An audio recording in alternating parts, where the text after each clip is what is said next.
Assalamualaikum warahmatullahi wabarakatuh. Bagaimana kabarnya hari ini siswa-siswi SMKN Purwasari khususnya kelas 12? Hari ini kita masih akan mempelajari mengenai bab 4 tentang dinamika peran Indonesia dalam perdamaian dunia.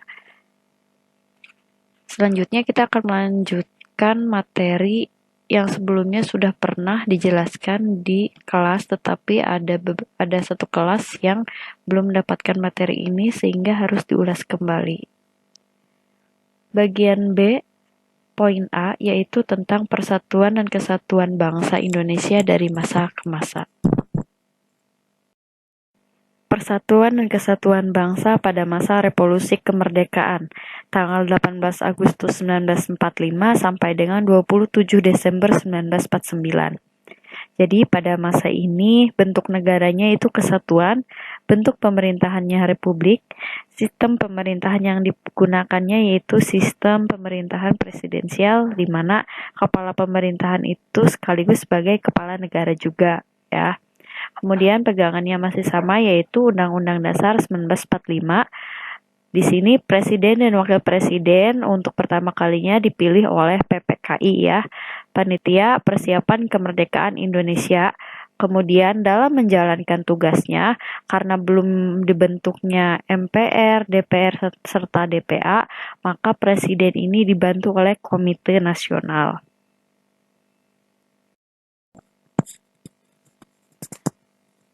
Pada masa awal kemerdekaan atau masa revolusi kemerdekaan, sesuai dengan pasal 4 aturan peralihan Undang-Undang Dasar 1945, secara langsung memberikan kekuasaan yang luas kepada presiden. Presiden di sini memiliki kekuasaan pemerintahan negara atau sebagai eksekutif dan menjalankan kekuasaan legislatif atau sebagai MPR, DPR, dan DPA. Sehingga hal ini dijadikan dalih oleh Belanda untuk menuduh Indonesia sebagai negara diktator karena kekuasaan negaranya terpusat kepada presiden. Untuk melawan propaganda Belanda ini, maka pemerintahan RI mengeluarkan 3 buah maklumat.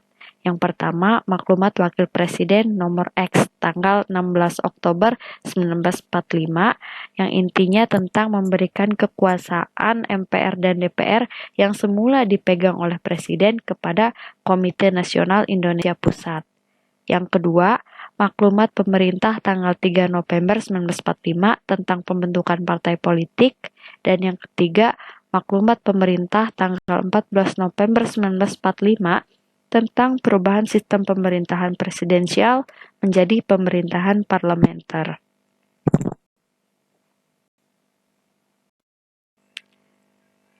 Dari ketiga maklumat tersebut memberikan pengaruh yang cukup besar terhadap sistem ketatanegaraan Indonesia. Nah, apalagi maklumat pemerintah yang tanggal 14 November 1945. Jadi perubahan sistem pemerintahan negara kita dari presidensial ke parlementer. Indonesia ini memulai kehidupan yang baru sebagai penganut parlementer. Dengan sistem ini, jadi presiden itu tidak lagi mempunyai rangkap jabatan. Presiden hanya sebagai kepala negara, sedangkan kepala pemerintahan dipegang oleh Perdana Menteri. Nah, kabinet dalam hal ini, para menteri tidak bertanggung jawab kepada presiden, tetapi kepada DPR yang kekuasaannya dipegang oleh BPKNIP atau Komite Nasional ya. Kemudian, yang menjadi Perdana Menteri pertama di Indonesia yaitu Sultan Syahrir. Dan ada kabinet-kabinet parlementer lainnya, yaitu ada kabinet Amir Syarifuddin. Amir Syarifuddin ini ada yang 1 dan 2, kemudian ada kabinet Hatta, kabinet darurat, dan kabinet Hatta II.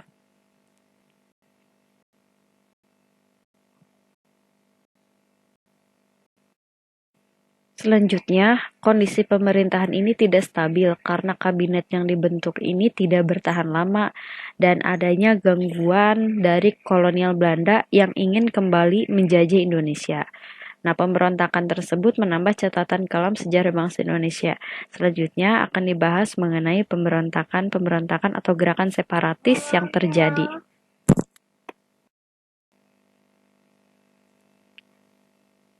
Pada periode ini ditandai juga dengan adanya gerakan-gerakan separatis dengan tujuan ingin mendirikan negara baru dan memisahkan diri dari NKRI.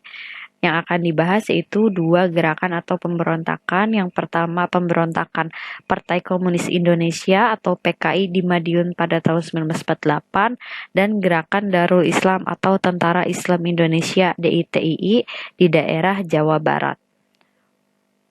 Pada pemberontakan Partai Komunis Indonesia, ini terjadi pada tanggal 18 September 1948 yang dipimpin oleh Musso.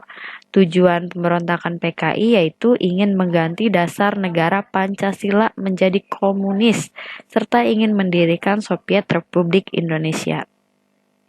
PKI ini melakukan aksinya dengan menguasai seluruh Kresidenan Pati dan melakukan pembunuhan serta penculikan besar-besaran.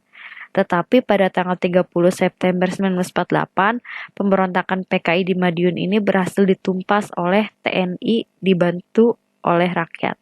Di bawah kepemimpinan Kolonel Gatot Subroto, kalian bisa lihat gambarnya ya, ada Kolonel Gatot Subroto dan Kolonel Sungkono.